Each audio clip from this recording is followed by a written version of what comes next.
Howdy, everybody. Welcome to a Wednesday edition of the B Team presented by Southwood Valley Animal Hospital. And like the great host that I am, I do not have the read pulled up. So thank you for joining us here on a Wednesday. Don't forget to like the video. We are trying to get Cade those glasses step by step. Like I said yesterday, every one of the likes on these videos are worth 1/100th of a cent. Shroot bucks. They are Shroot bucks. Brawn bucks. Brawny bucks. Brawny bucks. They're worth one brawny buck. And we are presented by Southwood Valley Animal Hospital. They are a full-service veterinary clinic offering tailor-made wellness plans for your pet, sick visits, daytime emergency care, advanced surgical capabilities, preventative medicine, and much more. They're Aggie-owned and operated by husband Dr. Justin and wife Dr. Lauren, a veterinary team that can take care of your pet like they are family.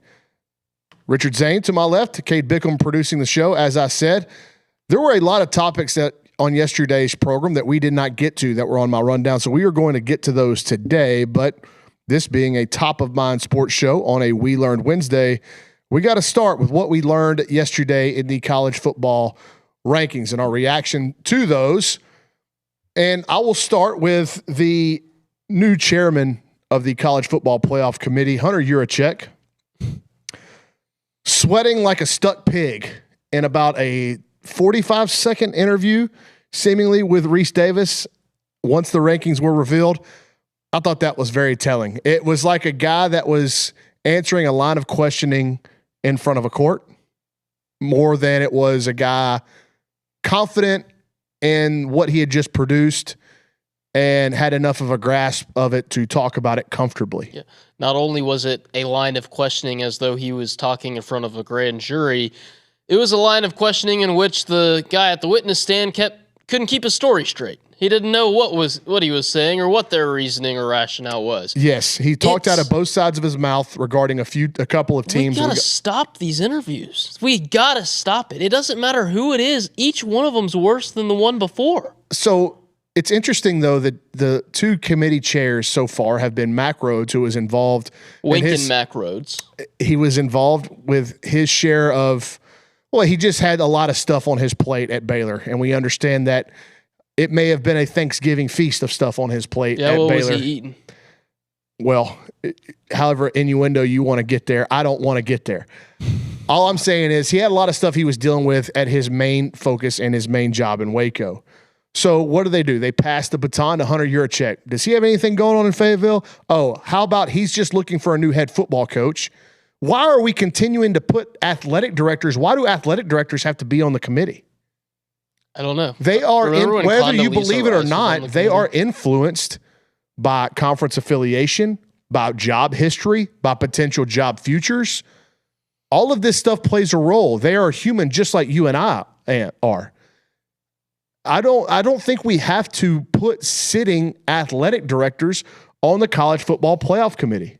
It's got to be such a difficult job to do, and the job I'm discussing is just being a Division I, Power 5 athletic director. There are only so many hours in a day, and I can only assume that Trev Alberts, because he's the AD here in Aggieland, is significantly busier than you or I. And I know we're both very, very busy in our own rights, in our own respects. He's got to have way more on his plate. He's managing way more people than any of us. His counterparts elsewhere in the Southeastern Conference are going to go sit on this committee when they've got the same things that Trev has to deal with. Oh, and this one guy's got to make the biggest hire in his tenure. Let's not forget either that last year's college football playoff chairman was Ward Manuel, the AD at Michigan. Not like he was embroiled in anything on campus that would have taken his attention away from what was going on fall Saturdays, was he? Oh, wait, there was a massive scandal in the middle of his program that led to Jim Harbaugh's exit, Sharon Moore being suspended for games, and Connor Stallions playing Halloween a couple of times. So why do we keep doing this? Just because these figures have athletic director tied to their name, that does not mean they are suited to do this job.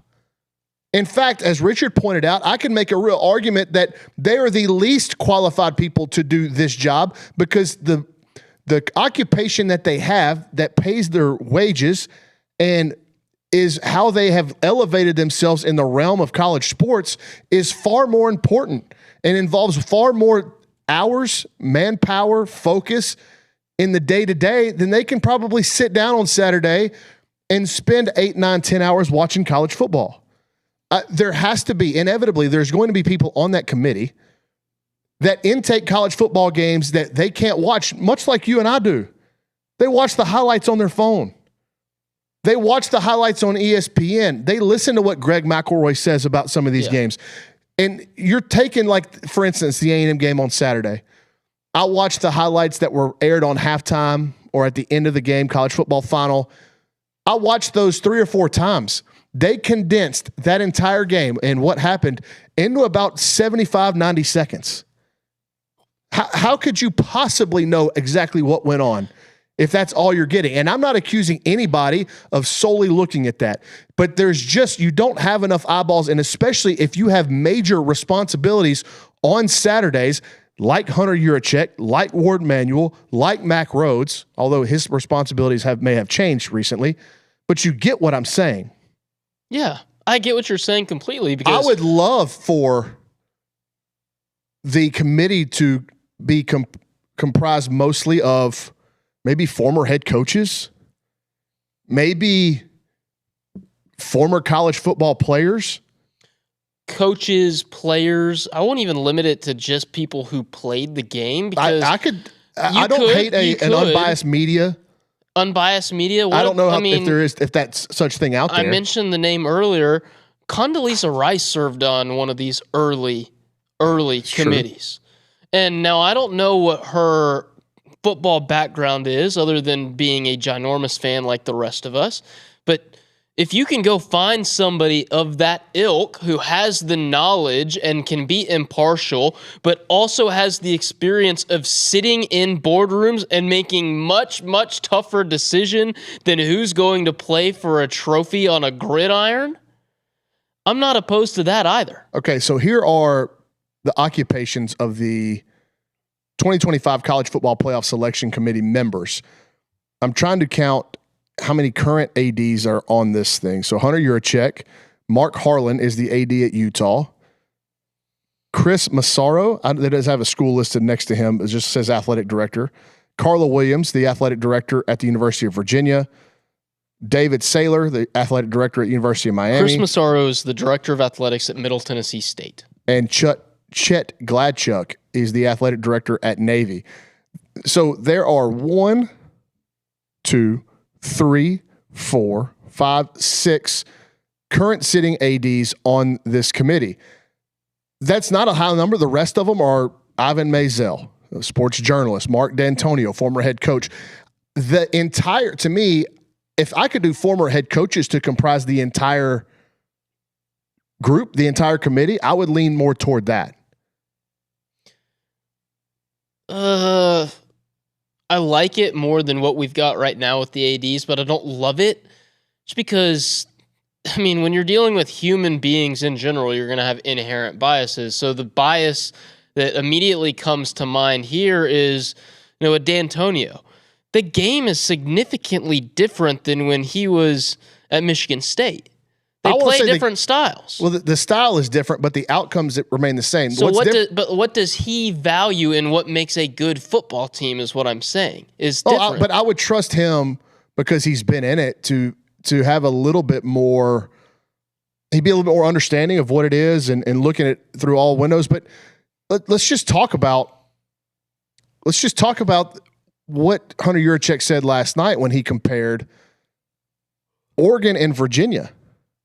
He gave credit to Oregon for beating Penn State on the road and said that win still has value.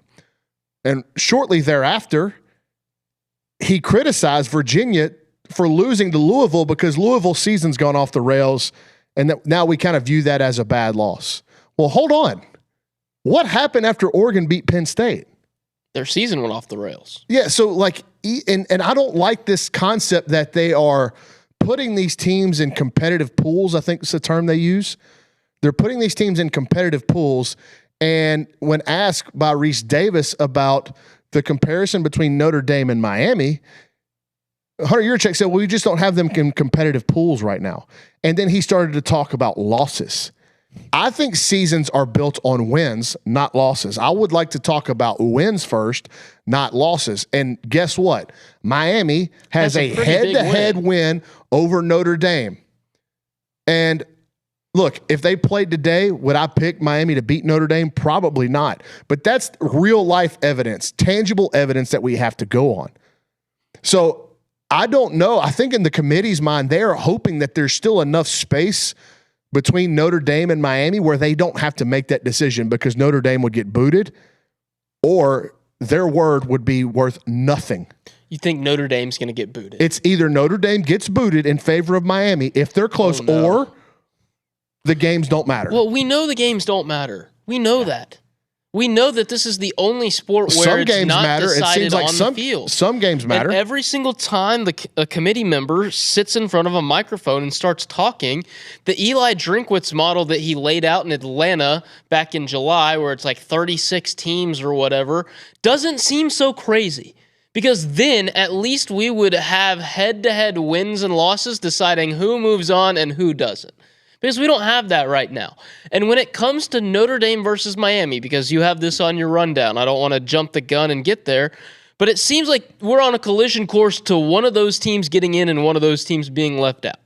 I'm of the mindset that 100%, if those two teams are sitting there on Selection Sunday at 10-2, regardless of the fact that Miami has a head-to-head win over the Irish in Week 1, it is the Notre Dame Fighting Irish going into the 12-team field based off of brand name alone. They can tell me time and time again that it's nameless, faceless, resume, whatever. I don't believe it because this is, at its core, still a made-for-TV event. And Notre Dame is a ratings-bolstering brand regardless of what their resume says, regardless of their head-to-head. And if push came to shove, and we've already seen this, if it were 10-2 Notre Dame versus 10-2 Texas A&M, and Texas A&M had a win over Notre Dame's going in over the Irish. Sorry, Notre Dame's going in over the Aggies, excuse me. We saw that happen in 2020. Nothing has changed. They still view it through the lens of what's going to make good ratings. I don't hate, there was somebody in the YouTube chat that said, maybe we should go back to computers. I don't hate that. I don't hate having a percentage of this come out of an algorithm via a computer. Sure. Because that is as unbiased as, and I'm assuming that the computer's programmer put the algorithm or built the algorithm with bias out of it aside, then a computer is going to spit out a neutral number. It's not influenced by anything. Like you said, they're going to play the logo game for on some degree, and Notre Dame's a stronger logo and a stronger brand than Miami, but it's not far off. Like Miami's still got some staying power. Miami does have some staying power, but it is far off. It's very, very far off. I don't know, man. Notre Dame. Oh, dude, there he is. There he is. Oh, Le'Veon Mouse. Le'Veon Mouse. No, actually, they got Le'Veon Mouse upstairs. That's Marcel Reed. Kate, he's running. He's in here. He's in the corner. We got live Mouse on the B team. There he is. There you go. He just went into the utility closet. Marcel Reed. Nice. Chance, dude. Chills. That was awesome. Chills. He was so fast. Just like Marcel.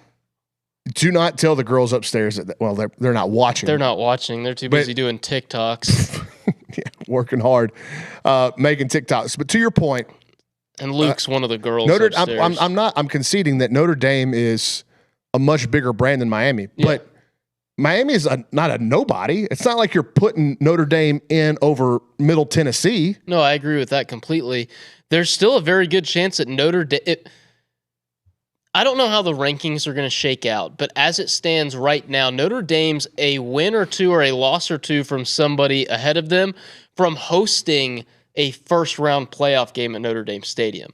And what that would do is it brings in NBC into the TV discussion again.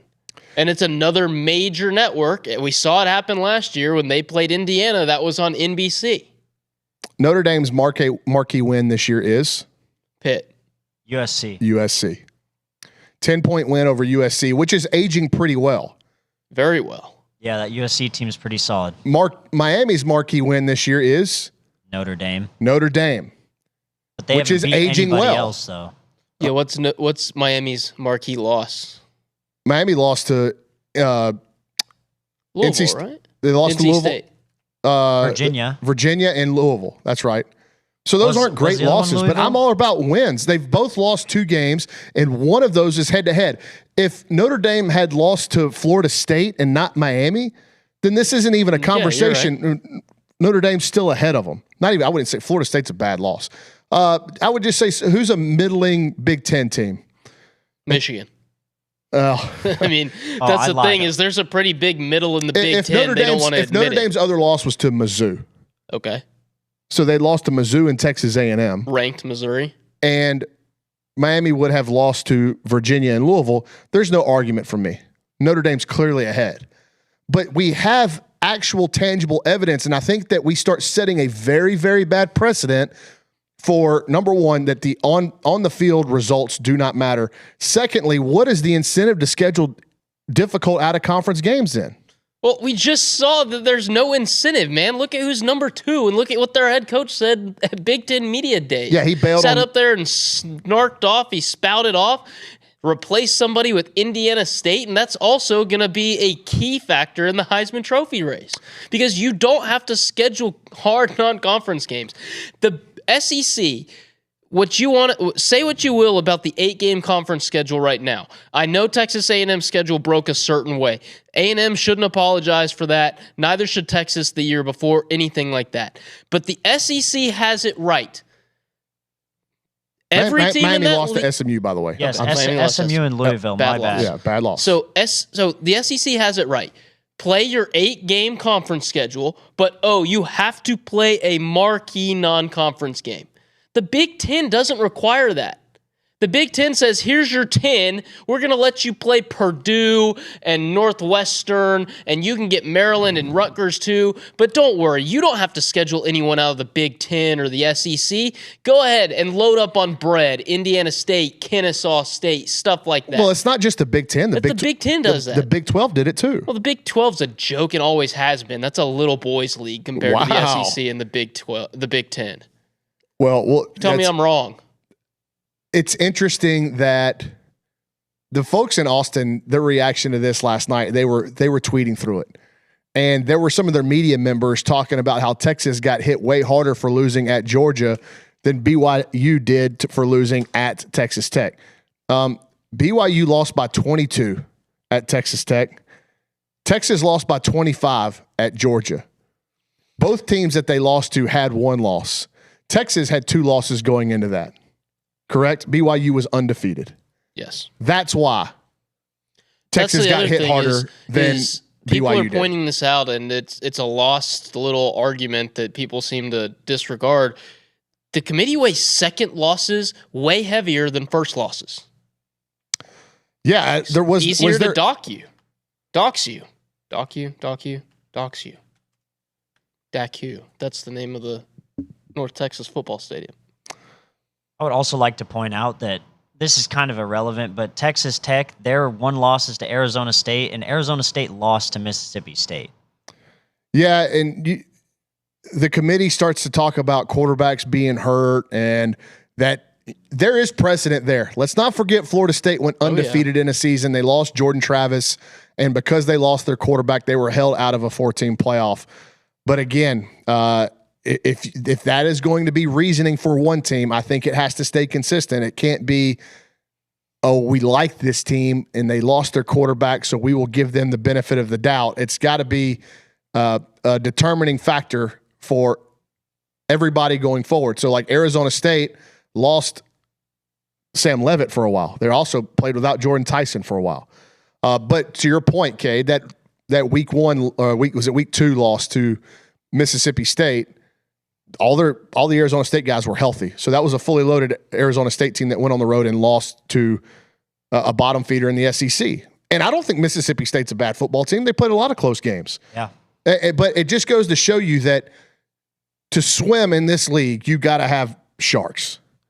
And if you don't, and even the bottom of this league has got more sharks than the tops of a lot of the other leagues.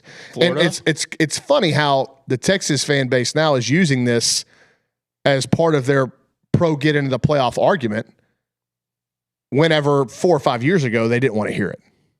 They don't have an argument at 3 Well, losses. they don't have an argument because they talk about getting docked for losing to Ohio State. And to me, that's not why. You lost to Florida and you really got mopped by Florida. The final score was flattering for Texas. And then they didn't necessarily cover themselves in glory after beating Oklahoma by just escaping at Kentucky and Mississippi State. So there's a lot of folks that just don't believe in Texas nationally, but they're trying to finagle their way into the playoff, and that's what you should do. If you're Texas, you should try to finagle your way in the playoffs. We got to talk about Steve Sarkisian and the comments he made today. That was awesome. Also, I'll listen to that live. If they cared about week 1, then Alabama wouldn't have been ranked 4th in the first place before this, because they lost to Florida State, and Florida State has proven to be god-awful. So you're right, Cade. In Bama's rise up the ranking had to do with what? Their wins, correct? Correct. But the first thing that Hunter Yurachek talked about last night was losses. Yes. So which is it? Yeah, which exactly. do you put more value on? Exactly. And I'm a person that puts more value on wins. Agreed. And then if the wins are the same, then let's look at the losses. And if the records are identical, if they're both 9-1 or 8-2, okay, let's dive into these. Who did each team lose to? Who have they beat? Let's start weighing them one against each other. But to sit there and say that Oregon is getting credit for beating Penn State because y'all believe Penn State's a talented roster still, and then to turn around and say that you are going to you're holding the Louisville loss over Virginia because Louisville's proved not to be a great team, that doesn't make sense to me. All we're asking for, and this is a serious job now, like this is week 3 of the playoff rankings. There's 2 games left in the regular season. There's some monster games coming up this weekend that will sort a lot of this stuff out. And the committee probably is praying that these games go a certain way to take the pressure off of them. Let the results on the field get us out of the hot seat. But right now, they're in the frying pan, man, and they have no way out. But because every time they keep talking, these nonsensical arguments come out, and we've seen it on the A&M side for the first 2 weeks. Fortunately, A&M was it was crazy to me that A&M was left out of the discussions yesterday. Yes and no, right? It was a shorter selection show or reveal show because they always do this. Every year they want to do it at halftime or the split between the games at the Champions Classic in Manhattan. It's always a bad deal. The first game always runs long, and then Reese Davis is always trying to play catch up. It's just a bad look. I like the hour-long special. Gives you more time to talk things through, gives you more time to talk about it before we get back to the early season college. Could you imagine what Hunter Yurachek's suit would have looked like if they had an hour-long show? Could you have imagined what Heather Dinich would have said, put her foot in her mouth again after? Hunter Yurachek would have looked like Gary Patterson on a September Saturday in Fort Worth. Was he playing, is Gary Patterson in this scenario coaching a game, or is he playing guitar? I would imagine he sweats just as much doing both. Ugh. You don't remember Gary Patterson being legendarily sweaty? Yes, I do, of course. I just feel bad for the equipment staff that's got to do laundry. So A&M holds at 3. There was no discussion around it. Like you mentioned, if it would have been a longer program, maybe they would have gotten it. But there were some people in the national sports media that had Georgia ahead of Texas A&M. And Georgia has been the belle of the ball the last 2 weeks. And like we said yesterday on this program, they look like the best team in the country. They're playing that way at least. Miami and Notre Dame conundrum we went over. Utah still hanging around at number 12. The interesting thing is they can't move up. Yeah, I don't see I think Utah's hit their ceiling. That's what they were kind of saying. I think Reese Davis said that exact thing on the selection show last night. Also, I want to say on the argument of A&M versus Georgia, I think you should also, despite the scheduling stuff, get credit for taking care of your business. Whether it be difficult business or not, at least credit where credit's due. Only three teams in the whole country are undefeated. So I say BYU has hit their ceiling. They really haven't. I mean, It would take Utah. Excuse me. It would take an epic collapse from BYU for Utah to get into the Big 12 championship game. BYU holds the head-to-head over Utah, and BYU has Cincinnati and UCF. Can I ask a question? I don't think that Cincinnati game's like a stone cold lock that they're going to win it. Cincinnati's been disappointing, but that's on the road. Can I ask a question? Because you say for Utah to move up, it's going to take a catastrophic meltdown for BYU. If that happens, how does Utah's quality loss look in retrospect when it comes down to selection Sunday? Well, what I'm saying is they're going to be able to. Apparently, we're valuing losses. No, but what you misinterpreted what I said. Their path to the playoff is not as an at-large.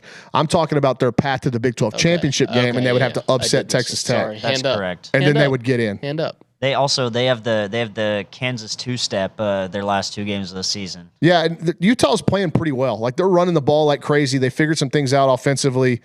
Since they lost to BYU 24-21, they put up 53 against Colorado, 45 against Cincinnati, and 55 against Baylor. There's another live dog here if BYU melts down in the Big 12, and it's U of H.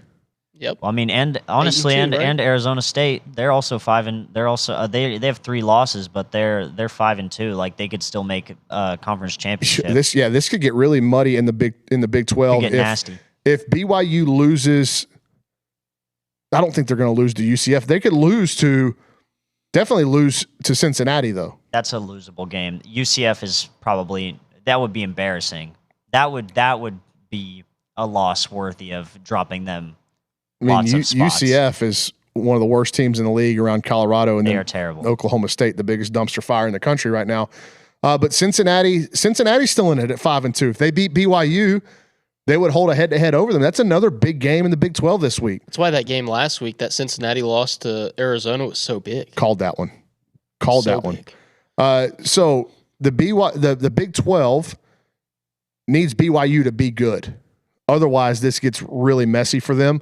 And their only shot to get 2 teams in the playoff is BYU run the table and beat Texas Tech in the conference championship game, but then would a 2-loss Texas Tech get in? I don't think that's going to happen. I think Texas Tech's 2 to 3 touchdowns better than everybody in the league. Yes. They went on the road and they had a bad game and with their backup quarterback and they got beat against Arizona State. I mean, that's... And Arizona State's no quality loss because Arizona State's ranked. And that's why you can't hold the first half. And again, like I talked about it today on TexAgs Live, I like Brandon Walker. Like he's entertaining to me, but he's gone over the top trying to bury Texas A&M this week because of a bad first half. Well, apply that same metric across every one of the teams that you're pumping up. Let's not forget, what did Georgia have to do at Auburn? Bad first half. Barely. They really should have been down 17-0, right? Yep. And they had to rally in the second half, and they get a lot of credit for doing that. They also barely got it done against Florida. That's true. That would have been a 2-score win had the kid not taken a knee going into the end zone, right? But it was close for most of the game. So, you just get into these scenarios, just like Texas Tech got into one in Tempe, and they were able to rebound from it. And nobody's. You don't belittle Texas Tech and the type of team that you think they are because they lost on the road one time. That happens in college football.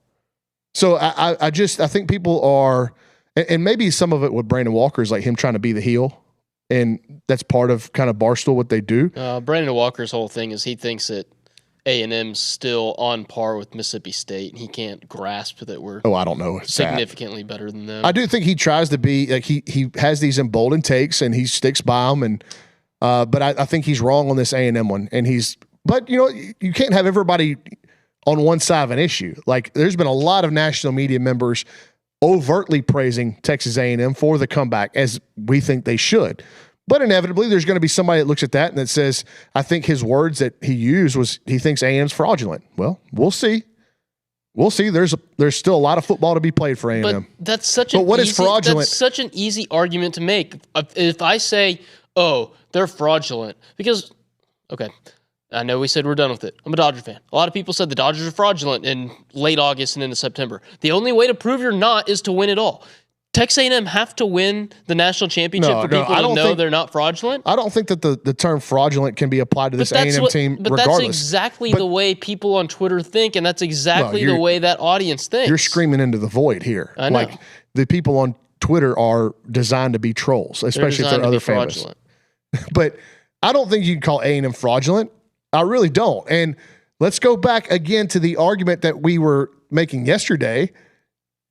none of this schedule thing was an issue in August. Nobody was talking about how easy A&M's schedule was. Instead, they were talking about the potholes and the hurdles. They all said, "Ooh, A&M's they're gonna go 8-4 again." 8-4, 7-5. I think the Vegas number. What was A&M's preseason Vegas over/under win total? Like 7.5. 7.5. So they blew through that, and you have the benefit of hindsight of going back and say, well, now they've played the bottom teams in the league. But preseason, they were looking at ranked Notre Dame, ranked Florida, ranked was it Auburn ranked in the preseason? No, South Carolina. South Carolina was ranked. Mizzou, Texas. That's almost half their schedule was ranked before the season started. And how many of those tough road games or ranked games were road games? Three. Yeah. LSU was 6, so half of them. I missed LSU. So, and that would have been 4 really difficult road games, ranked road games.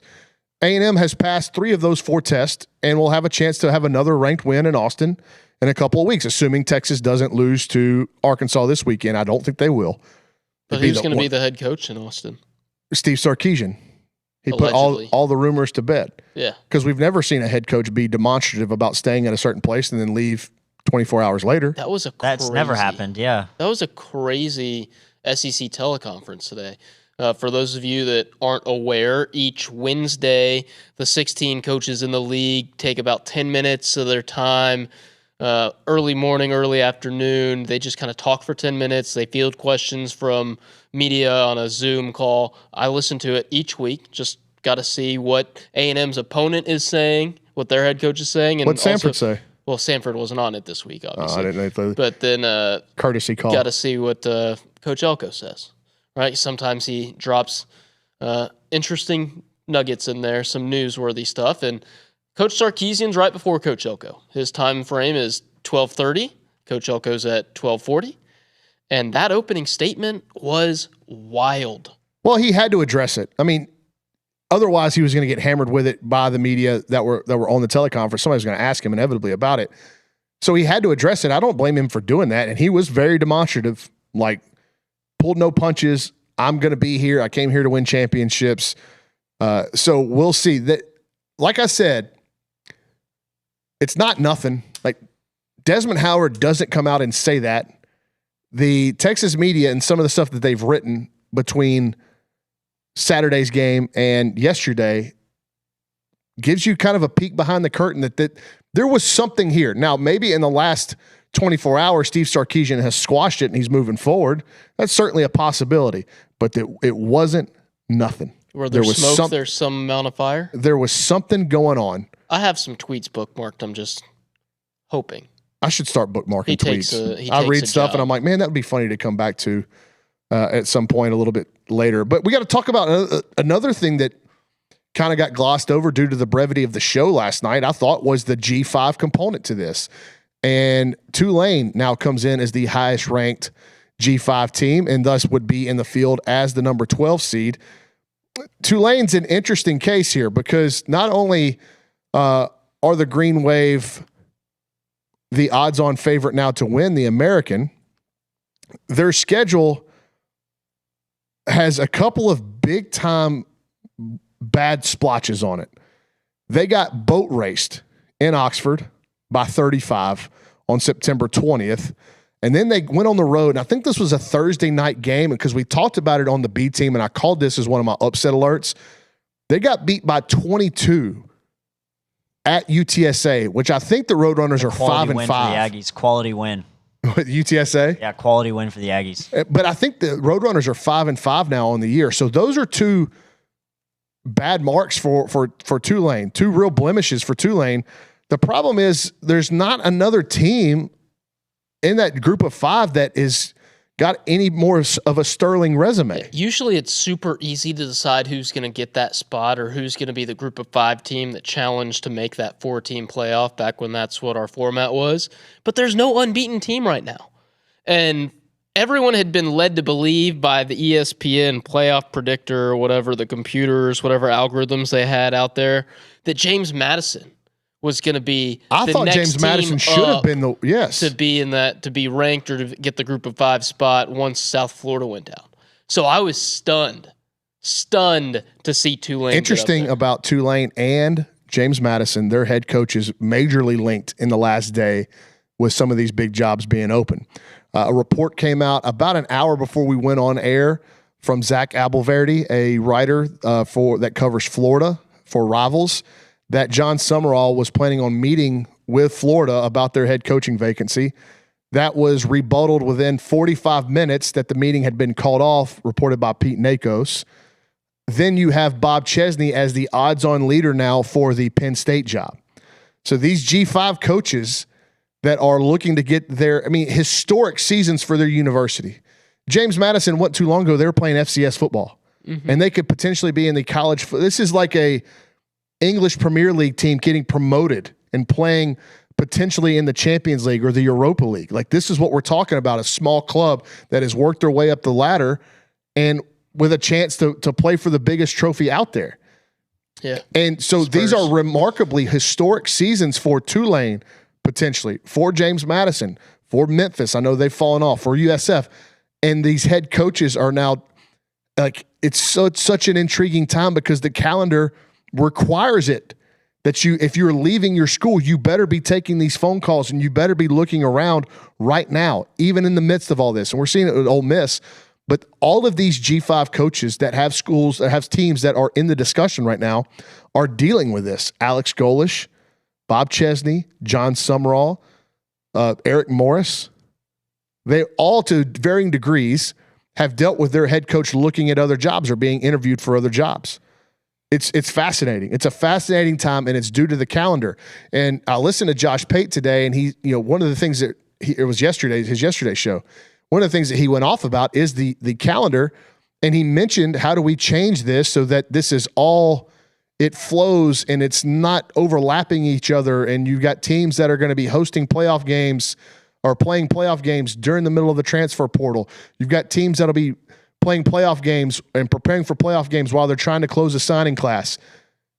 The academic calendar, unless you are going to make exceptions for student athletes that they can enroll much later in the semester than the regular average Joe student, I don't know where the wiggle room's at. You're at the mercy of the academic calendar. You really are. So I understand the frustrations that Josh Pate and many others have. We have it too. It's an impossible scenario. We talk about it a lot with college baseball. If you go to Omaha, it makes it really tough for you to function in the transfer portal because you are spending 2 weeks at the College World Series while everybody else is hosting visitors. So, yes, you want to make it there, but when you start looking at your next year's team, because of the time crunch you're in, it kind of puts you behind the 8 ball in terms of recruiting the portal. It's the same thing with football. It's a flawed system in which you can be competing for your game's highest prize, the national championship, and all the glory and all of that comes with it. And yet, while you're doing so, you're putting yourself at a major disadvantage for the future. It just doesn't make sense. It shouldn't be allowed to be that way. We've got to figure out a way to work out the calendar, but obviously people much smarter than me have tried and failed, and no one really knows what the solution is. I think an enviable position to be in if you're one of these power programs looking at going into the playoff is that 5 seed. I think the 5 seed's pretty enviable. Obviously, you want the first round bye. But with what we're seeing at the G5 level, and when, for instance, Tulane played Ole Miss, they got their doors blown off. Are any of these G5 teams going to be competitive? They could on their day, but the odds are very much stacked against them. Yes, I will say I've been looking just now while you guys been talking about this first at the ACC and also at the American Conference standings. It's kind of hurting my head a little bit trying to figure out all of these different scenarios. But the Navy midshipmen not out of it. They need to win one more game, and I think they're essential. I don't know if they might make their conference championship game. I think. Which, by the way, they'll play their conference championship game before their last regular season game. Yeah, kind of hilarious. But it's just interesting from that perspective because I think they would actually maybe give a SEC, ACC, what have you team the biggest amount of trouble, just the way they run their offense. Yeah, it's a unique offense. Yeah. What is the deal? Why is North Texas being hammered here? Like, why was North Texas not in this discussion? Because they got blown up by South Florida at home? At home. They did allow 63 points. Tulane's, like I said, Tulane's got a massive blemish. They got blasted on the road by a 5-5 team. Oh. Yeah. I thought you were talking about Ole Miss. It's all very interesting. Also, the ACC is just absolute insanity. Well, you can see what they're trying to do. The problem that the committee's got to have, though, is because they talked about these competitive pools, but you could see what they're angling for. They're angling for a Georgia Tech ACC champion to get an auto bid spot, right? And then they want Miami kind of in the mix to get the at-large spot. But the problem with that is if you put Miami in that at-large discussion, guess who they get close to? Notre Dame. Notre Dame. Yeah. I think, honestly, I mean, this is unlikely, but if Georgia Tech finishes the regular season 11-1, they should absolutely be ranked above Miami. Just no ifs, ands, or buts about it, because their last 2 games are against Pitt and Georgia. I mean, I could make an argument that if Georgia Tech beats Pitt and beats Georgia, that the Yellow Jackets should be ranked higher than Georgia. They've got they've got a bad loss, but then you start accumulating wins, and Georgia will then have lost to Alabama and Georgia Tech, an Alabama team that's a 2-loss team. Like, I don't understand the scenario there with maybe you're comparing wins, but Georgia Tech would have a head-to-head and 1 less loss than Georgia. I think the Yellow Jackets run the table, like they're going to push for that 5 seed. The issue, so like you have to look at who's in play for the 5, and you'd have to say A&M's in play for the 5, Georgia's in play for the 5, Texas Tech's in play for the 5. Ole Miss, depending on how the rest of the season breaks, in play for the 5. Oregon. Yeah, Oregon's got work to do. The interesting part, we're gonna pick all these games tomorrow, but Oregon, they have to beat USC. I mean, that to me, that's an eliminator game for both. If Oregon doesn't beat USC, where's their big win? They won't have one. They won't have one. True. Well, time out. Do we still give them credit for ending Penn State? Well, the committee did last night. Doesn't that win have value? It would be funny to hear Hunter Yurachek walk that back. That's what I'm saying. They're setting some precedents, and they're saying some stuff that they may have to try to undo at a later date. I just realized it's completely unrelated to what we're discussing. You and Cade have the same shirt. You're not wearing yours right now, though. I don't have that color. You don't have that shirt. one? No, I don't have anything orange or. I thought you had that. No, I have Magellan. No, I don't have that. I've got the pullover, the Space City pullover. I've got a Space City T-shirt. I got a Space City short sleeve hoodie. So I got a hoodie, a short sleeve hoodie, and a. Oh. They need to go back to those City Connects. Those were way better than the ones they used this year, I thought. If they would wear the old Space City blue jerseys with white pants, they look so much better. Sure. So much better. All right. So a lot of the stuff surrounding these top teams in the country will revolve with as much discussion and as much debate as we are having about the college football playoff rankings. I think you can have that much discussion and that much debate about the Heisman Trophy. Okay. So let's go through these Heisman finalists. I'm going to offer, you guys have already seen this, so I'm not going to surprise you with these names. But I have 3 names that I think are legitimate Heisman contenders that are way down the list of favorites, but deserve some discussion, in my opinion. Okay, so according to BetMGM, the Heisman Trophy odds and betting favorites currently for 2025, the top 5 are Fernando Mendoza, Julian Sand, Marcel Reed, Diego Pavia, and Gunnar Stockton. Okay. Where's Haynes King? Haynes King is at 6. Jeremiah Love erasure, honestly.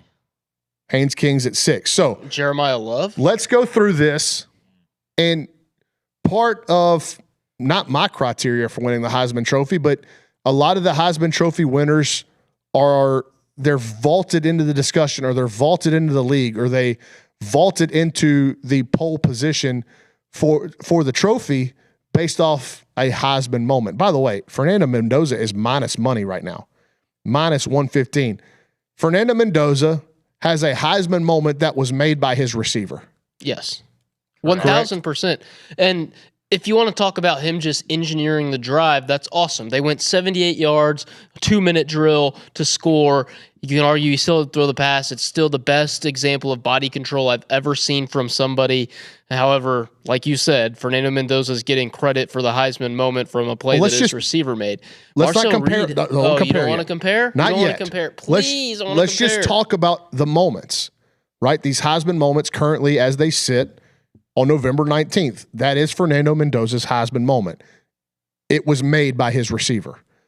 What is Julian Saint's Heisman moment? He doesn't have one. He doesn't have one. He's just completed all of his passes, and I mean, all he has to do is throw a drag route to Jeremiah Smith, and he'll take it the distance. Now, they are beat up at receiver. Smith is walking around in a boot. Carnell Tate's been a little banged up. They've got enough talent to overcome that.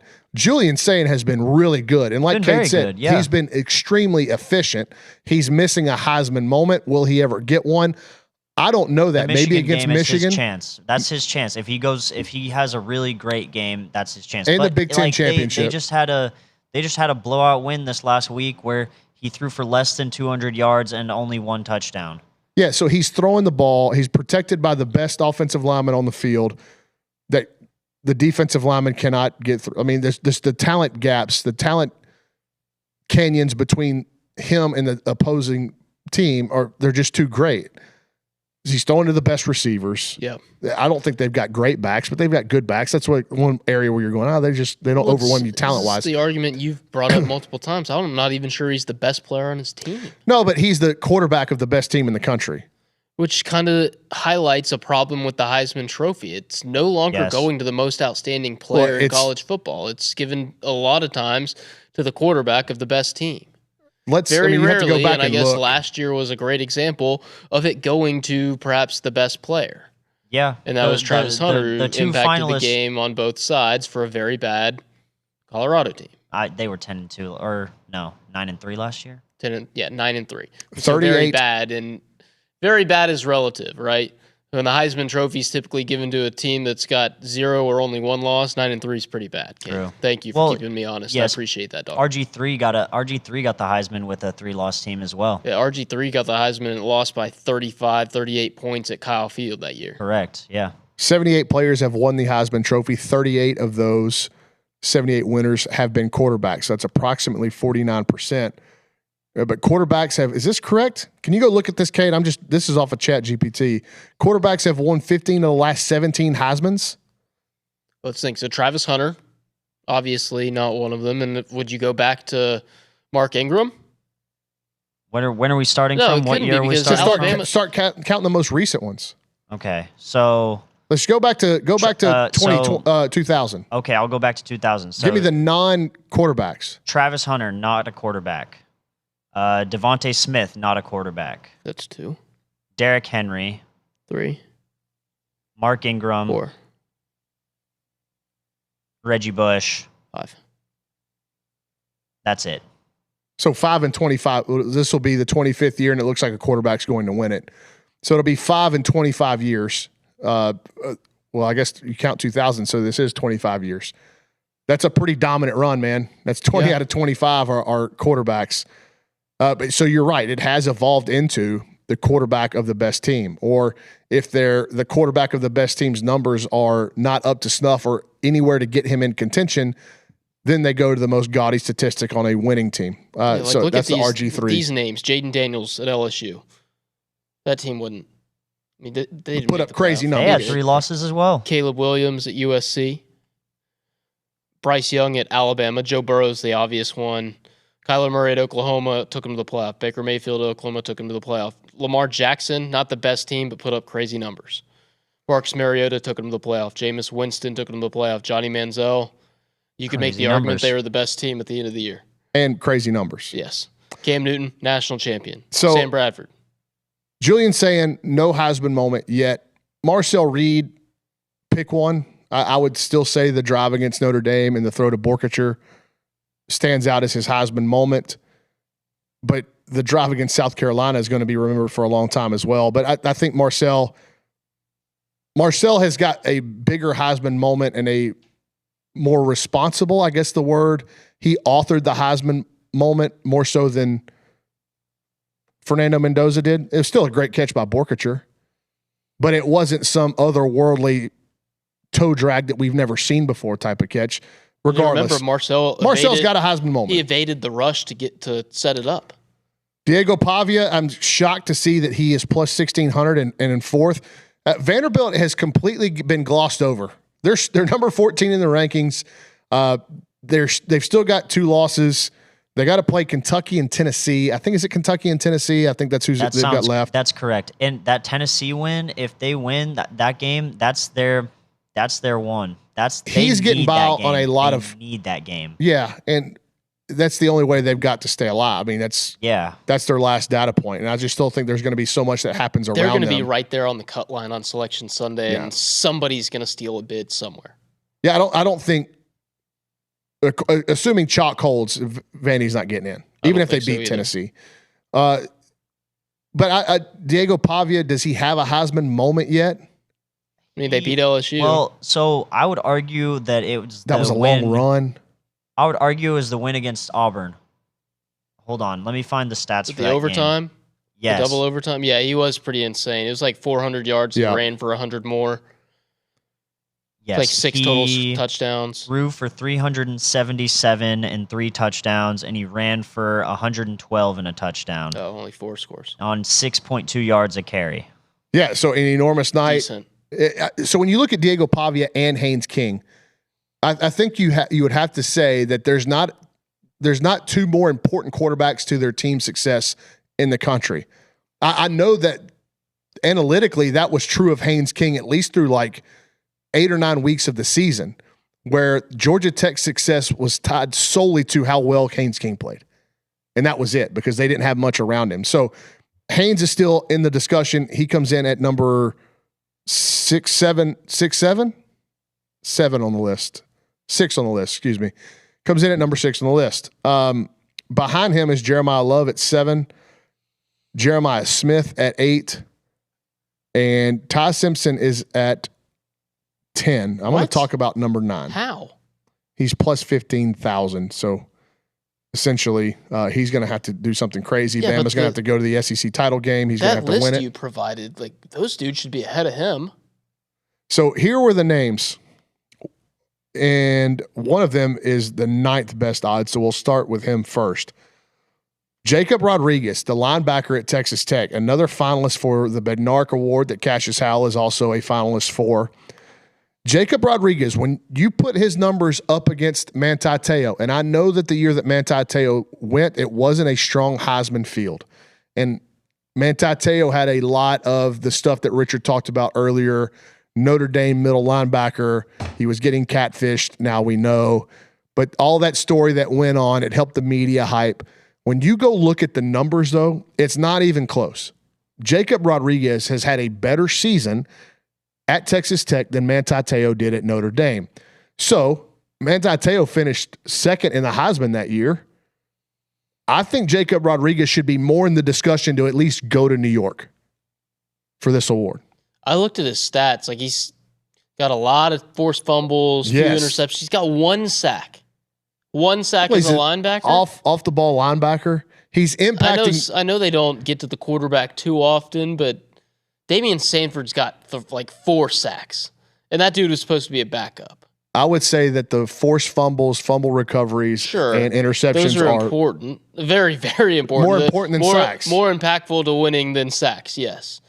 But just on the defensive, like, I don't think Jacob Rodriguez can win it. I think he should be higher in the national eye, the public eye of where he sits for this Heisman race that is in flux. Nobody has grabbed the bull by the horns right now. And I think Jacob Rodriguez has a real shout for this. I think we've completely taken defenders out of our understanding of what it means to be the most outstanding college football player in the country, because they never win it. And I think that's unfair. I think the guy who had the best shout at it a few years ago was probably Ndamukong Suh when he was at Nebraska. But since then, we haven't had a defender that's really made noise. And I don't even think that Rodriguez is on Suh's level right now. The other name that I think we need to talk about, especially after the performance he had last week, is Ahmad Hardy. Now, a lot of people are going to scoff at that and say, well, what did he do against the best teams he's played? Regardless, 197 carries, 1,346 yards, 15 touchdowns. He's averaging 6.8 yards per rush. This is coming off a freshman year at Louisiana Monroe. He's 5 yards behind his total from last year at Louisiana Monroe, where he was a freshman all-conference selection. And he's done it in 2 less games and 40 less carries. It's amazing. He's had a fantastic year. Just to put up 3 bills in a single game, a conference game no less, is 12 yards ridiculous. a carry. 12 yards a carry is ridiculous. I tweeted out on Monday because Marcel Reed was not named the SEC's Offensive Player of the Week, and rightfully so, because there should have been no discussion when Ahmad Hardy runs for 3 bills. But then when Reed was named the AP's National Player of the Week, I wanted to point out that he won a national award but not the conference award. The Twitter trolls, the lemmings that don't understand, they have no reading comprehension whatsoever, couldn't understand the point I was making. Ahmad Hardy's been fantastic, and we just kind of forget about him because Missouri has dropped a couple of games and they've fallen out of the discussion for the SEC championship and the college football playoff. He has only gone under 100 yards 3 times this year, and one of those was 97 yards against Vanderbilt. Well, and his only I'm looking at the game log as well, Brauny. His only real bad game is Alabama, where he went 12 for 52, but why are they only giving him the ball 12 times? Yeah, he averaged 4.3 yards a carry in that game. And the other game where he only had 58 yards against Auburn, he had 2 touchdowns. So impact. That's impact. Auburn did the best job against him. 3 times this year, he's averaged over 10 yards a carry in a game.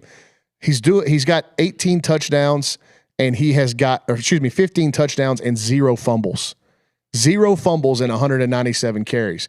If Ahmad Hardy goes off, if they upset Oklahoma in that run defense, I think Ahmad Hardy's name gets in this discussion for real. If they beat Oklahoma, he's probably going to have to run for 200. Yeah. Who do they have in their last game? Let's check. Do that because I'm going to look up the stats for the next guy. They have Arkansas in their last game. Oh, I mean, he could put up crazy numbers against them. I mean, yeah. if Missouri season's done, the incentive there is probably to get Ahmad Hardy to New York. If they go and beat Oklahoma, they're not going to be back in the playoff discussion, but it gives them some momentum. How can we put a stamp on the season? Let's go beat Arkansas and have Ahmad Hardy run for another 250 and get an invite to New York. The other guy, which I think he's a little bit down the list because his averages are lower than Ahmad Hardy, but I think he's not getting any discussion in terms of being amongst this Heisman finalist. It's Kejuan Lacey at Ole Miss. He looked so good against Florida. He was watching outstanding. that game. He was brilliant. Really good. 231 carries, 1,136 yards, 19 touchdowns. So not having the impact per touch, per rush that Ahmad Hardy's having, but he's getting into the end zone more often. He's also, Ahmad Hardy has, I have to go back and look. Hold on. I do want to get this right. I don't want to speak out of turn here. Let me pull this back up.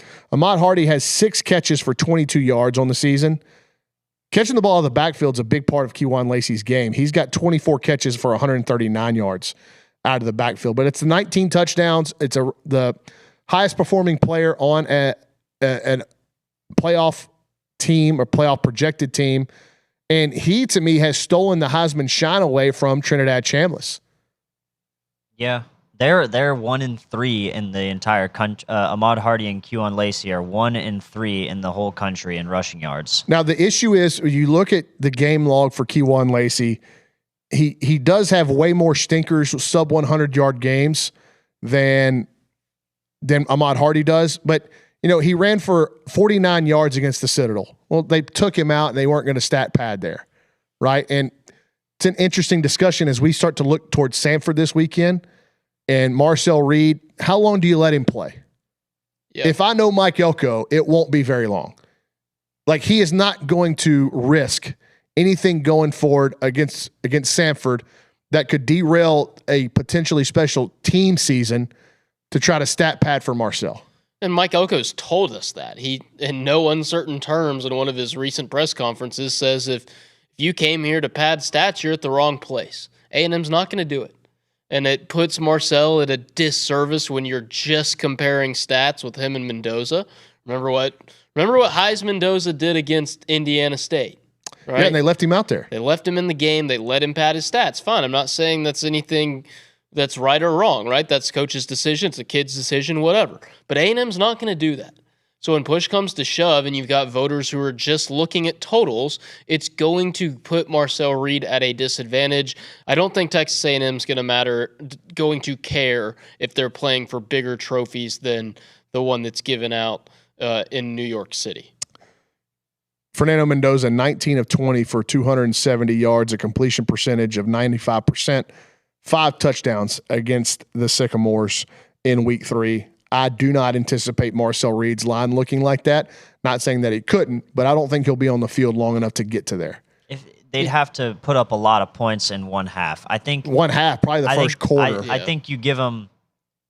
He gives him a half at most, probably. Yeah, I agree. Yes. I would think he's out of the game with a 3 or 4 score lead. I think he gets 4 series. I think we see Brady Hart, honestly. 4 possessions. I think we'll see Brady Hart at some point. I think they're going to go to Myles O'Neal. You'd have to go to Myles O'Neal. But I'm saying that there will be, I think in the fourth quarter at some point, we see Brady Hart come into the game. I think what you do is you let him go out there, you let him score 4 touchdowns or whatever the first 4 possessions look like. You let him end on a good note, and you let him walk off the field to an ovation from the 12th man. Yeah, maybe you let him start a drive. Yeah. And let him... The chance will be palpable. Yeah, let him start a drive, run one play, and then let him have a slow walk off the field after the play's over. Exactly. You might see if they're up 4 touchdowns or whatever, Mike might take a timeout, extend it a little bit more. Yeah. Mike Elko's not dumb. He would love to do everything he could to promote Marcel Reed for Heisman. But within that, he's not going to put his team success or the future team success on the line to do that. I also don't think Mike Elko's the kind of guy who will truly go out of his way to make sure one individual on the team gets more love from the fan base or whoever on that day than the entire. I don't think he's going to want it to be too much of a distraction from the entire team. No, but I think Marcel coming off the field, like you said, he understands that. Yeah, but I don't think he's going to let it drag on and on and on, or it's do like, anything crazy to help him. It's like when they go get a little bit different, but when they went to get Mariano Rivera or Clayton Kershaw for the last time off the mound, there's some ceremony to it, right? But that sport lends itself much more to the ceremony than football. Yes. All right. A lot of Heisman talk, a lot of college football playoff talk. There were some topics, like I said off the start of the show, that were on my rundown yesterday that we did not get to. And I want to start. I know we talk a lot of college sports here. Did anybody sit in front of their couch on Sunday? That was an amazing NFL weekend. Terrible. Lions lost. Well, and they played looked terrible doing it. They did not look great, but the Philadelphia Eagles might have the best defense in the NFL. I mean, they're playing that way. The wind was their best defense. Jared Goff wearing this guy's bitter. Jared Goff wearing 2 gloves was their best defense. He couldn't complete a pass. He was making me mad. He's on my fantasy team. It was brutal. I kind of turned walk-ons into a Detroit bar for a few minutes. I had the Lions on and the Red Wings on side by side, the TVs. Yeah, it was. One of them was much better than the other. They just got to get games indoors. The Lions will be tough to beat if there's a roof over their head. Yeah.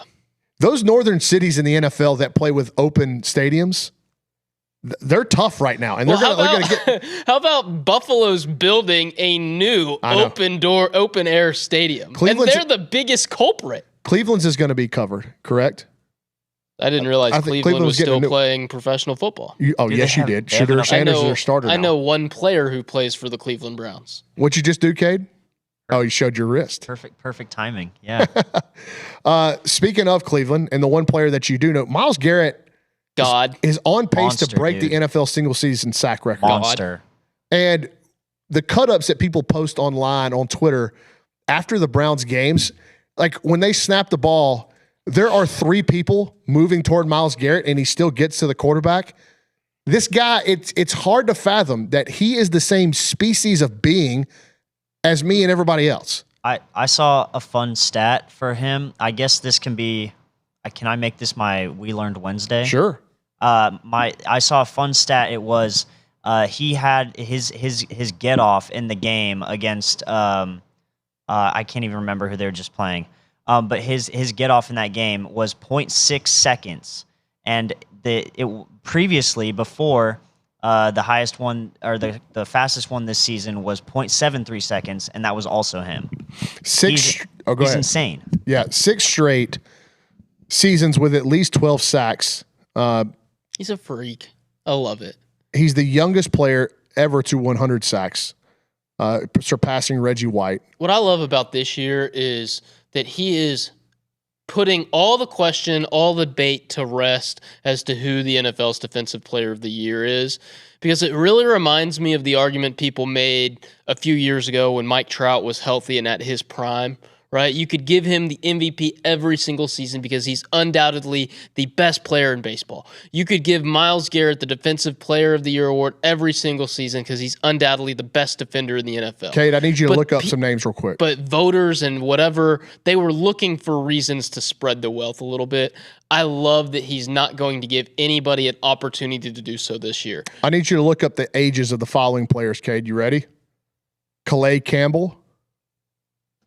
He was not ready. Cade, in fact, was not ready. He's still not ready. 39. Calais Campbell's my age. Cameron Jordan. What about Jordan Cameron? 36. Von Miller. 36. Myles Garrett. 29. Myles Garrett is 4th currently in active sacks. Career sacks. Behind Calais Campbell, 39. Cameron Jordan, 36. Von Miller, 36. How far off the lead is he? He's 7 years younger. Von has, so the Calais Campbell's got 113 and a half career sacks. Von Miller has 117 and a half. It's crazy. So Von would actually be 3rd, correct? Is that what I'm reading? They said Von was 4th on his page. Let's see. Active career sack leaders. Let's look this up. Most career active. This is coming from ProFootballReference.com. Yes, Myles Garrett is in 3rd. So he passed Calais Campbell. He's passed TJ Watt. He's passed Khalil Mack. Von Miller's first, 134 and a half. That's going to get him into the Hall of Fame, along with that Super Bowl MVP. Cam Jordan, probably a Hall of Famer. Myles Garrett could stop playing at the age of 29 and be a Hall of Famer. Yep. Yeah. And he is on pace to break the single season NFL sack record. Awesome. I'm a huge fan of his. Do you know who holds that? They got the Raiders this weekend. He might get another 5. 22 and a half sacks in a season. Reggie. Michael Strahan. Strahan, yeah. In 2001. That was tied by TJ Watt in 2021. Jared Allen had 22 in 2011. A lot of these. JJ had 20 and a half one season, right? JJ had 20 and a half twice. In 2012 and 2014. Myles Garrett, what did I say he currently has? He has 15. So, yeah, I mean, they have 7 games left, and their next game is against the Raiders. I mean, that offensive line is horrid. He's had a 5-sack and a 4-sack game. He'll probably get another 2 or 3 against the Raiders. Ridiculous. The Raiders are terrible. They couldn't block the Cowboys' defensive line. Right now, again, like he's still probably got 7 or 8 good years left in him. I mean, he's a freak show, so he could have longer than that. Let's just be conservative. Let's say he's going to play till he's 36, 37 years old. Okay. And he is going to go down as the greatest pass rusher of all time. Yep. He will surpass Reggie White if everything keeps trending this direction. Yep.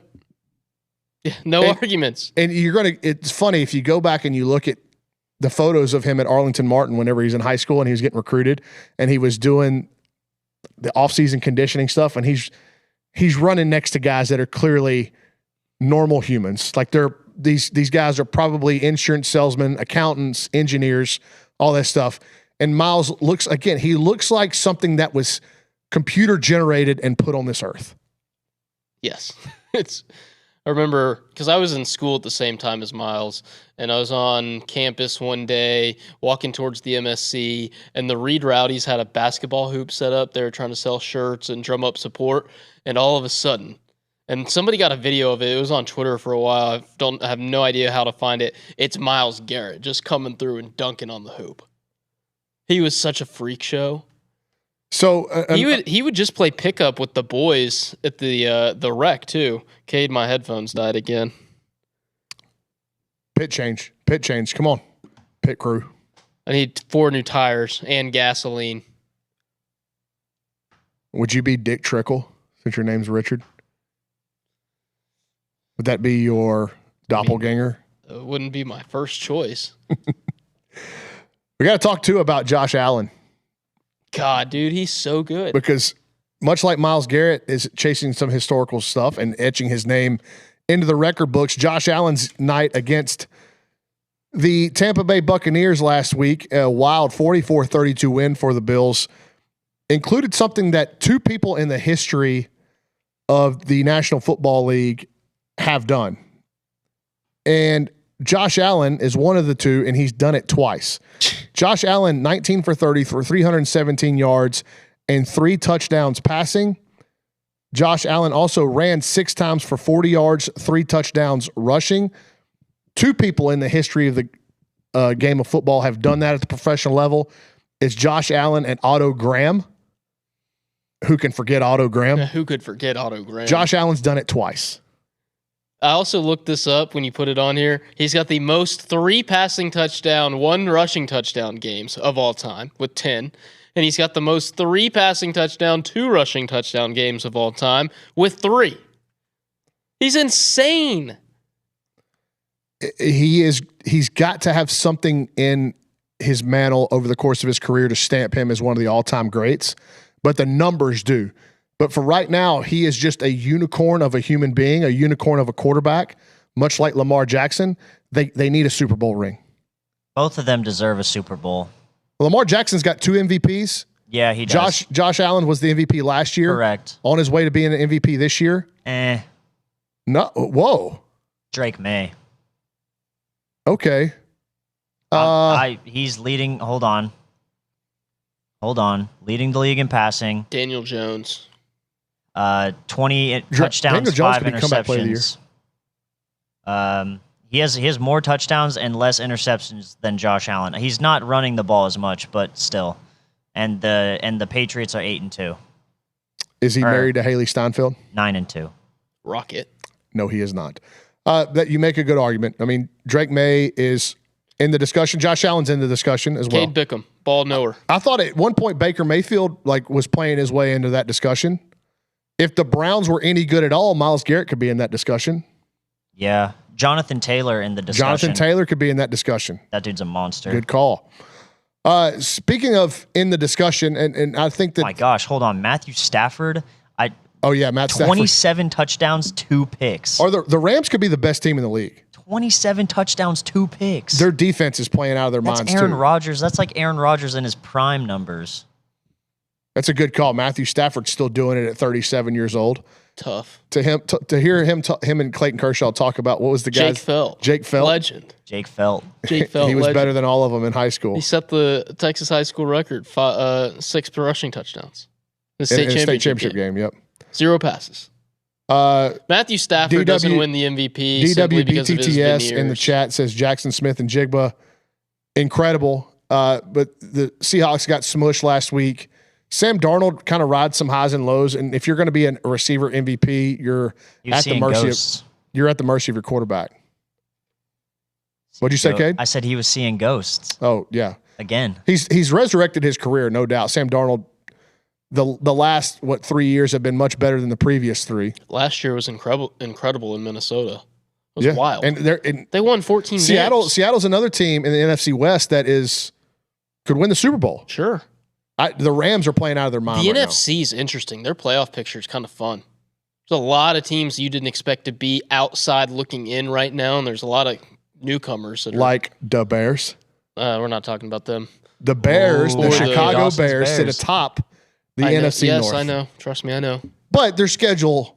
I mean, they stink. The Lions are going to destroy them after New Year's, and that's going to be it. Let's look at the Chicago Bears schedule compared to the Detroit Lions. So, Bears have got the Steelers, winnable. Then they're at the Eagles, lose. Packers, winnable. Browns, winnable. Packers, winnable.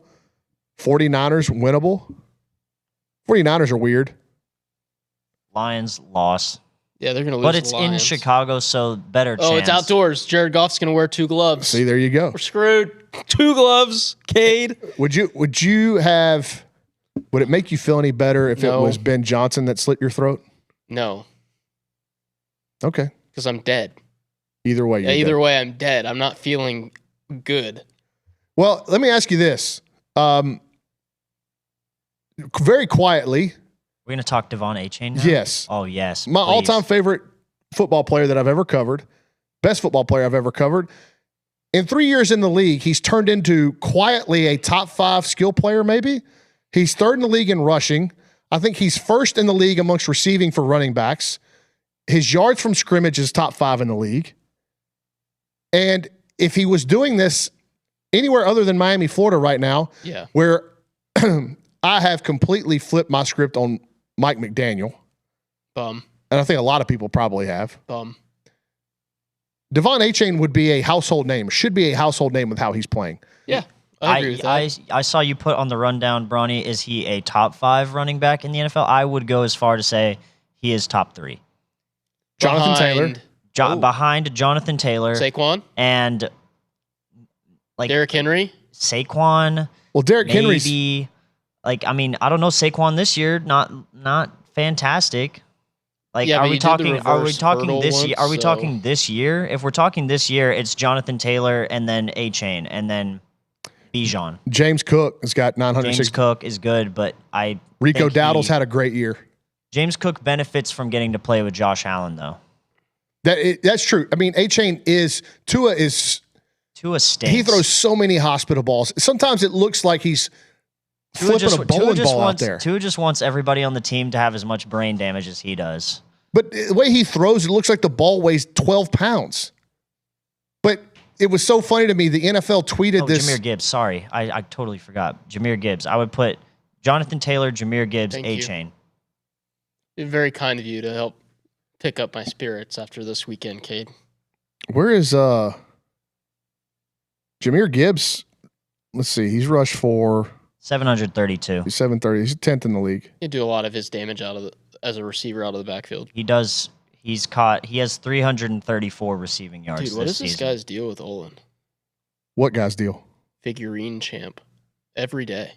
He wants to see Olin? Yeah, he wants, like, we need Olin's, Olin. dude, he's got to go home and have his nap. He's not coming back up here. Hey, figurine champ, just to give you a behind-the-scenes look at TexAgs, I called him at like 4 o'clock, and it sounded like he was I woke him up from a nap.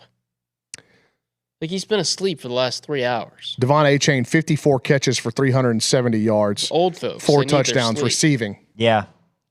So he's at 1,270 total yards. So you get NFL total yardage leaders. Hold on a second. I think It's gonna be quarterbacks. Jonathan Taylor still got him because Jonathan Taylor has 260 receiving yards on top of his 1,139 rushing yards. And he also has 15 rushing touchdowns already, which is kind of ridiculous.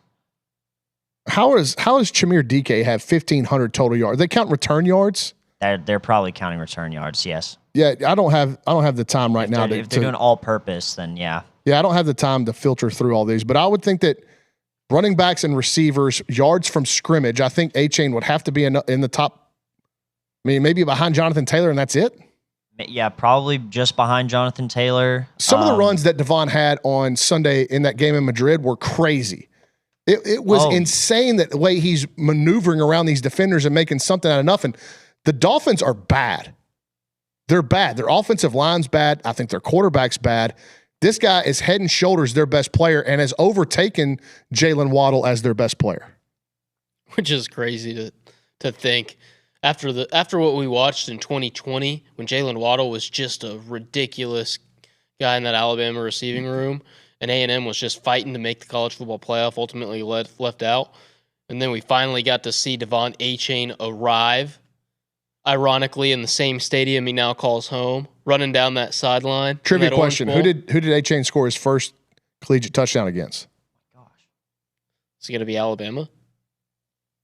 Was it? Miami? It was at home. Against Miami? It was in Kyle Field. COVID season. Arkansas. Oh. By the way, in the chat, BTTS said McCaffrey. McCaffrey has 732 receiving yards. Jeez. 732. That's insane. I think he has more than A-Chain and Jonathan Taylor, because he has 707 rushing yards. He's at 1,400. He's a freak too. He's just about insane. him staying healthy. He's 29. That's impressive. Yeah, the Dolphins are. What is their? I hate the Google schedules whenever you type. They're third in the AFC East. Hey, But Beckham, A-Chain's is the coming up little on man year showed 4, up? which that is what you're aiming for. Like, that's your contract year, correct? Dolphins are 4-7. They're behind the Bills and the Patriots. They'd have no prayer of making the Brauny playoffs. behave. What's going on here? Brauny behave. Why are you here? Yes, Brandon Jones, TexAgs corner. Do you want to make Brandon? Do you want to be on the B team? Make your debut? Come on. We got 10 minutes left in the like show. The big sure, boss. walk in front of the main this camera. Is the big boss here. Like, You're gonna call me out. I got to get on the. You don't have to stand off camera. Come on, the people want to see you. I was actually just planning to come in this back closet and sneak in here and be quiet. And Hold on, nobody you don't even want to go know in that there. I'm here. Are you going to go see the mouse? Hold on, you're the second most popular appearance. I thought the mouse was gone. No. The mouse ran across the floor whenever we were on air. Today? Just now. Today. Like, Well, It's in that we've already closet. killed one mouse. yeah. So Well, y'all it's- killed Le'Veon Mouse, but that was Mousel Reed. All right, I'll leave y'all to it. Sorry to interrupt. And if we find your another show. one, it'll be Amazing. Ashton Bethel Rodent. The mouse is in there, Jones. He's gonna come running out. I'm telling you, he's in that utility closet. No, you got quick. Hey, he's got quick feet. That's like going getting track star. What if the rat is a? It's or not the a mouse, rat. What if the mouse Kaylee Dreyer. is a? What if it's a girl mouse? Does that make her Rats Janae from the women's basketball team? Off the cuff, that's pretty good. We That could was talk about quality. that. I wish That was I would quality. say it was off the cuff. I came up with it earlier today and used it off the cuff on Kaylee Dreyer, who got over her fear and laughed for a little bit. All right, so we got about 7 minutes left in the show. Let's do our We Learn Wednesday. Do you have anything? Did you prep Oh, anything? yeah, I do have a We Learn Wednesday. I learned last night that the Detroit Pistons have won 11 in a row. Is that allowed? Like, what? That's a big turnaround after losing 27 in a row a couple seasons ago. I mean, yeah, and then they were a first-round exit last year. They look like the best team in the East. Kate Cunningham, Jalen Duren, those guys are kind of nasty. I only watched their highlights on SportsCenter. I'm not going to sit down Cunningham's and very watch an good. entire NBA game, but that's insane. All right, so Kate, do you have anything fun for We Learn Wednesday? Well, my only fun one is just I watched the two Avatar movies recently, and I realized that they both end on the same exact shot where it's like they do a close up of the main character's face, and that's how the movie ends both times. Have y'all watched? Are y'all Netflix guys? A little bit. There's a Frankenstein show on Netflix. I'm wondering if I should get into it. There's also a new show on Netflix that people are going crazy about, and I think it has to do. It's like a historical type of show, which I dig. One of the reasons why I like historical dramas or period shows. Yes, I like Peaky Blinders. Like that, I love that. Hold on, Jones. Come on, in front of the camera with that big strong boy. He's got a Yeti cooler in his hand. All right, so I have prepped 5 We Learn Wednesdays. They all have to do with sports, so we haven't done many sports We Learn Wednesdays. Did you know MLB umpires must wear black underwear? It didn't. Did not know that. So in case that their pants split, Nobody knows. nobody will know. Wow. So they have to wear. The I say pants aren't black. black. They're gray. They're very dark gray. Yeah. So they have to wear something. They can't wear like tidy whities or neon yellow underwear Okay. because if their pants split, Sure. they don't want That it makes to cause a sense. scene.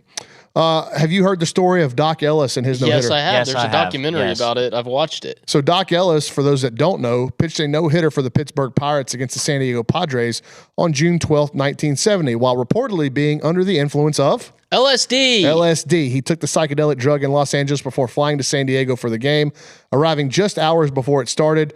The event was later the subject of a documentary. Said he pitched to Richard Nixon. He thought he was pitching to Nixon at one point in time during the game. It was wild. That's how Cade Bickham used to dice people up in club baseball. Yeah, he was on LSD. Popped a couple mollies. Did not do that. Here we are saying Cade Bickham's doing drugs, and the biggest of big bosses was here. Oh, he's not listening anymore. The president and CEO, no, he's completely gone. Hold on. What did you call Brandon Jones? The He's biggest? technically by title, president and CEO. Kate, I want that clipped where he calls Brandon Jones the biggest of big bosses so that we can have it and send it to Billy. Yeah, go ahead and do that. Yeah. And while you're at it, tell Billy to call me back. I'm still waiting on his phone call from 4 hours ago. I'll call you later. No, he said, I'll call you right back. He didn't say I'll call you later. I'll call you right back. That was 4 hours ago. I've said it a million times. My favorite Billy Lucci habit is him calling. I answer. I say, what's up? He goes, I'll call you right back, and hangs up. It's never happened to me. Oh, but 100 times. Every time he'll call me late at night, not super late, like 11-ish, and I'm sitting up finishing whatever game publishing we have going on, and he just wants to talk, and we chat for like 10 minutes, whatever. It might be about the Lions, might be about his dog, might be about who knows, whatever. And he always ends the conversation, regardless of time of day, with, all right, I'll call you later. And I love responding to him, said, no, do not call me later. I'm going to be asleep. Do not call me later. And he laughs and then goes, bye, and hangs up. Where did Steve Young play college football? BYU. Did you know that Steve Young is the great grandson of Brigham Young? Yes, I did know that. I didn't know that until today. I did not know that at all. I knew that. I don't think you can call them that. You can call them that. You can? I didn't mean it derogatory, I promise. It's they don't care. They're a happy-go-lucky group of people. They are. They're always in the proper headspace, unless you're talking about playing Utah. Are you familiar with Gaylord Perry and the moon landing? I'm familiar with Gaylord Perry. I'm familiar with the moon landing. I'm not familiar on how these two intersect. So Gaylord Perry, a Hall of Fame pitcher, right? Yes. In 1964, his manager, Alvin Dark, jokingly said that a man would land on the moon before Gaylord Perry hit his first home run. On July 20th, 1969, just a short time after the Apollo 11 mission landed, if you really believe that we went to the moon. We did. After the Apollo 11 mission landed on the moon, Perry hit his first home run. That's amazing. That's pretty awesome. So he spent some time with the Rangers, and before I was born, my dad worked for the Rangers in the front office for a little while, and they were having some sort of alumni event, and my mom picked him up and drove him to and from the airport. Gaylord Perry. Do you know who Larry Lewis is? No, but I know who Jerry Lee Lewis is. Larry Lewis. Larry Lau? Set a world record with a 17.8 second 100-meter dash. Do you know why it was a world record? Because it was like 1850?